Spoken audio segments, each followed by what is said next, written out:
Assalamualaikum warahmatullahi wabarakatuh. Halo, apa kabar pemirsa PJTV dimanapun Anda berada? Senang sekali saya Yulik Ardilan saat ini bisa menemui Anda dalam rangkaian program Talks Today. Di kesempatan kali ini saya tidak sendirian, saya akan ngobrol lebih banyak lagi dengan sosok yang sangat luar biasa. Semoga sosok ini bisa menjadi inspiratif untuk Anda semuanya. Penasaran? Dan saya mendapatkan kabar.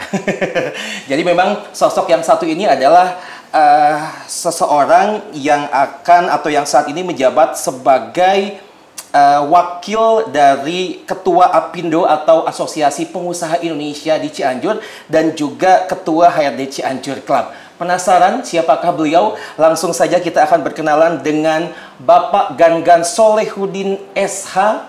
Ini dia beliau. Assalamualaikum warahmatullahi wabarakatuh. Waalaikumsalam warahmatullahi wabarakatuh. Sampurasun. Sampai damang Pak. Alhamdulillah. Alamin. Aduh, akhirnya bisa ngobrol, bisa bertemu, bisa berjumpa pada kesempatan kali ini. Nah, di tengah-tengah kesibukan Bapak saat ini ya, kira-kira apa sih Pak yang sedang Bapak laksanakan atau Bapak lakukan saat ini Pak kegiatannya? Tapi ini Kang, saya mohon maaf nih. Oh, jadi, kan saya masih muda nih. Oke. Jadi Akang aja ya. Oh, baik. Kang Gangan. Ya, berarti Kang Gangan saja ya. Salaman dulu Pak. biar akrab, ya.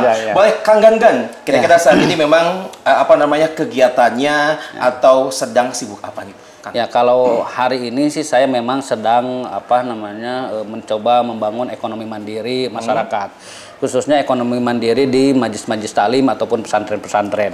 Karena saya sangat berharap besar agar setiap pesantren ataupun majlis taklim yang ada di Kabupaten Cianjur ini punya ekonomi mandiri yang kuat. Jadi tidak hanya mengandalkan donatur ataupun sumbangan dari yang lainnya kan kayak gitu, tapi mereka juga bisa membangun ekonomi mandiri untuk kemajuan pesantren, untuk kepentingan syiar agama, mungkin itu kan. Oke. Nah, dilanjutkan juga selain saat ini memang Kang Gangan sedang concern, sedang sibuk dengan apa yang sudah beliau sampaikan barusan. Nah, untuk pengalaman organisasi ini, kira-kira Kang Gangan ini pengalaman organisasinya sudah sejauh mana, sudah sampai mana, sudah sebanyak apa? Kalau saya mulai dari 2007 Kang ya, 2007 itu saya merantau ke Bekasi, bekerja di sebuah perusahaan. Nah, dari situ mulai saya aktif di organisasi serikat pekerja, serikat buruh. Nah, sampai dengan 2014 saya pulang ke Cianjur, berhenti dari seluruh kegiatan organisasi. Saya mencoba merintis usaha kuliner di bidang seafood. Nah, lebih ininya di tututnya. Kayak gitu. Jadi saya ingin mencoba tutut. Jadi tutut ini kan makanan seolah-olah yang tidak ada nilainya, tapi punya manfaat yang besar. Gizinya kan kayak gitu. Nah, jadi 2014 itu saya keluar dari perusahaan, terus merintis usaha, membangun kuliner di bidang kuliner seafood dan tutut seperti itu, dan lebih banyak di tututnya sih kayak gitu. Nah, sampai dengan 2020 COVID. Nah, setelah COVID saya ganti profesi Kang, jadi tukang parabot, ya kan? Karena bangkrut nih, bangkrut, COVID, akhirnya ya apapun itu untuk mempertahankan agar karyawan tetap bisa bekerja, saya jual produk. Jadi seperti freezer saya jual untuk menutupi gaji karyawan, kan? Karena efek pandemi itu ya. Pandemi sampai akhirnya 2021 sudah tidak bisa diselamatkan. Saya coba telepon teman, minta pekerjaan, alhamdulillah. Saya dikenalkan dengan salah satu direktur perusahaan di bidang manufaktur dan dipercaya sebagai manajer HRD. Oke. Nah untuk kesibukan saat ini selain memang sebagai wakil Cianjur, ya, kegiatan ataupun kesibukannya sekarang? Ya, di luar itu saya memang hari ini sedang mencoba koordinasi dengan teman-teman di nasional ataupun provinsi mengenai rencana sertifikasi teman-teman HRD yang ada di Kabupaten Cianjur, karena banyak teman-teman HRD yang di Kabupaten Cianjur ini belum tersertifikasi. Nah, di luar itu juga kesibukan saya ada memang di Apindo sebagai wakil ketua. Hari ini sedang mencoba menarik investor untuk masuk ke Cianjur. Seperti itu, Pak. Nah, berbicara tentang Apindo atau Asosiasi Pengusaha Indonesia khususnya yang ada di Cianjur ini, Kang Gangan, kira-kira apa sih tugas dan fungsi Apindo? Kalau misalkan saya boleh bergabung, apakah boleh secara tiba-tiba meskipun saya bukan pengusaha misalkan. Siap. Jadi begini Kang, kalau kita berbicara apa sih tugas fungsinya Apindo, nah memang tidak terlepas dari Undang-Undang 13 2003 sama dengan teman-teman serikat pekerja. Artinya Apindo di semua daerah ini punya kewajiban pertama membangun kemitraan dengan teman-teman serikat pekerja. Artinya bagaimana membangun sebuah hubungan industrial yang harmonis, dinamis dan berkeadilan. Nah, di luar itu juga kita aktif mendorong teman-teman khususnya di Apindo pengurus melakukan pelatihan-pelatihan mulai pendidikan dari misalkan pengadvokasian atau pendidikan-pendidikan yang lainnya yang berhubungan dengan perusahaan seperti itu Kang. Nah, selain itu juga memang hari ini kita di Apindo lebih fokus bagaimana khususnya Apindo Cianjur ya, bagaimana investasi itu bisa datang ke Cianjur dengan harapan agar masyarakat di Kabupaten Cianjur ini kalau bekerja itu ya tidak harus keluar kota, betul, tidak apalagi keluar negeri gitu ya. Apalagi betul. Harus ke Arab Saudi, janganlah kan kayak gitu.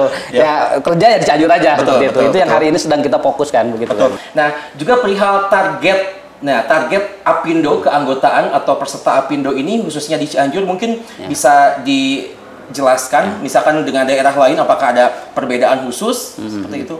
Sebenarnya sih tidak ada perbedaan khusus selama itu memang perusahaan baik sektor UMKM ataupun skala industri semuanya bisa bergabung ke Apindo kan seperti itu, karena Apindo ini kan jelas dari namanya aja Apindo, Asosiasi Pengusaha Indonesia, artinya seluruh pengusaha yang ada di Kabupaten Cianjur ini bisa bergabung ke Apindo. Cuman kalau bukan pengusaha saya juga bingung kan.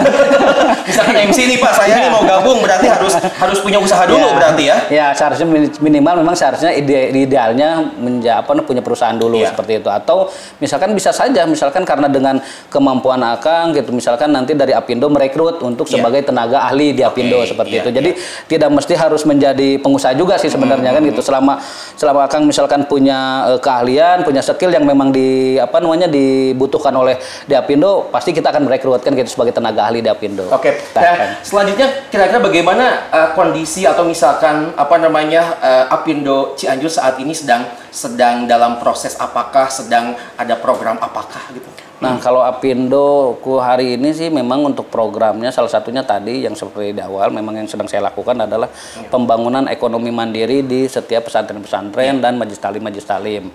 Karena Cianjur ini kan kota santri ya. Betul. Pesantrennya hampir di setiap kampung, hampir di setiap desa. Minimal satu desa itu kalau saya lihat ada 3 sampai 4 pesantren. Hampir merata ya? Ya, hampir merata. Majelis talimnya juga sama. Hampir setiap kampung ada majelis talim. Nah, kalau saya sih melihatnya potensinya begini. Pasti setiap majelis talim ini kan punya jamaah. Jamaahnya 200 sampai 300 jamaah. Nah, kalau misalkan kita kalkulasikan dalam satu kecamatan itu ternyata ada 10 majelis talim dengan jumlah jamaah rata-rata 300, misalkan ada 3.000. Kalau pendapatan mereka misalkan dalam satu bulan itu misalkan 1 jutaan, artinya peredaran uang yang terjadi di majelis talim itu ada sekitar 3 miliar.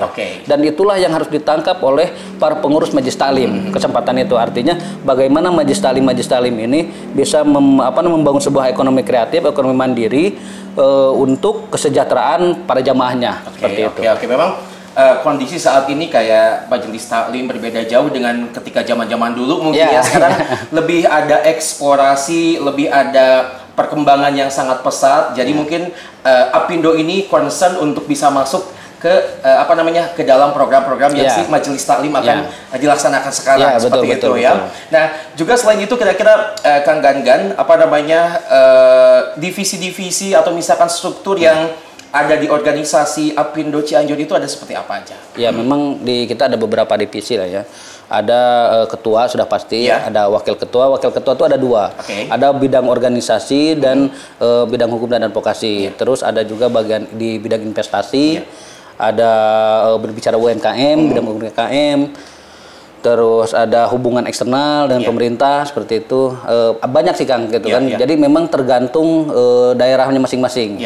Ada juga yang memang dia khusus di bidang investasi, terus industri manufaktur atau industri padat karya ataupun yang lainnya. Memang banyak ininya gitu. Banyak cabangnya, banyak struktur dan juga organisasinya banyak. Seperti itu ada sekitar kalau tidak salah itu karena kita kemarin baru pemilihan ketua, ada sekitar 30-an ya, 30-an struktur. Betul. Nah, saat ini juga Kang Gangan boleh dijelaskan kembali untuk posisi Kang Gangan di Apindo Cianjur ini sebagai apa, dari tahun berapa dan sampai tahun berapa? Saya mulai bergabung di Apindo itu tahun 2021. Sebenarnya masih baru 2021. Karena kan tadi 2014 itu saya berhenti bekerja, pulang ke Cianjur membuka usaha kuliner. Tutup ya? Tutup, bangkrut kan gitu. Nah, kata Covid. 2020 saya dipercaya sebagai salah satu manajer HRD di perusahaan industri manufaktur. Nah, 2020 akhir lah itu saya bergabung ke Apindo, dan kebetulan pas bergabung itu dipercaya untuk sebagai staf bidang advokasi. Nah, 2023 kemarin kebetulan saya juga dipercaya sebagai wakil ketua Apindo, karena waktu itu saya mencoba mencalonkan diri sebagai ketua, tapi karena ada senior saya yang mencalonkan ketua, saya mundur. Gitu. Jadi saya lebih memilih menyerahkan kepada senior saya seperti itu. Betul. Berarti sekarang posisinya sedang mempersiapkan menuju apa namanya ke ketua mungkin next time? Masih lama, nanti masih 2008 ketua masih lama. Oke, baru persiapan dari sekarang, pemanasan dulu Kang Gangan seperti itu ya. Nah, juga berbicara perihal di kota Cianjur ini sekarang kan perkembangannya begitu sangat pesat, begitu sangat banyak. Nah, kira-kira di mata Kang Gangan ya, perkembangan industri yang ada di Cianjur ini seperti apa sih melihatnya? Potensinya seperti apa? Kalau saya melihat Cianjur ke depannya, nah ini kan sebenarnya harus disinkronkan dengan program nasional. Di mana program nasional ini punya program Indonesia Emas. Nah, Indonesia Emas artinya apalagi Cianjur mau masuk dalam aglomerasi ya, kalau tidak salah aglomerasi. Nah, artinya Cianjur ke depannya ini harus lebih tertata rapi. Artinya saya punya pandangan Cianjur ke depannya ini harus terbagi beberapa klaster. Jadi misalkan ada klaster industri, klaster pemukiman, perumahan, klaster pertanian, klaster perikanan, pariwisata, dan yang lainnya. Karena saya melihat Cianjur ini kan apa yang tidak ada di Cianjur. Kita berbicara laut, ikan laut kita punya Cianjur Selatan. Iya, betul. Ya kan? Ikan tawar kita ada Janggari. Pertanian beras Cianjur Pangpulena kan. Kenal ya, gitu. Nyapulan beras Cianjur kan gitu. Betul. Terus pariwisata naon pulang teh? Berasna. Berasnya ya. hanya mempertegas saja sedikit. Nah, pariwisata apalagi kita lihat di wilayah selatan itu banyak sekali curug-curug. Bahkan ini yang menjadi mancanegara pun datang ke Cianjur, adanya Gunung Padang. Betul. Nah, ini kan destinasi Gunung Padang ini seharusnya pandangan saya ke depannya ini dikelola dengan lebih baik lagi, dan ini dipromosikan lagi ke mancanegara agar makin banyak turis yang datang ke Cianjur. Betul. Dan secara tidak langsung maka akan meningkatkan pendapatan ekonomi masyarakat di sekitar. Begitu kan. Potensi wisatanya juga sangat besar, banyak, sehingga bisa mendatangkan para wisatawan khususnya yang ada dari luar negeri menuju ke kota Cianjur ini. Karena kan kita jeda istirahat dulu. Boleh, siap. Biar nggak tegang ya. Nanti kita akan lanjutkan kembali obrolan saya dengan Kang Gangan setelah jeda pariwara berikut ini.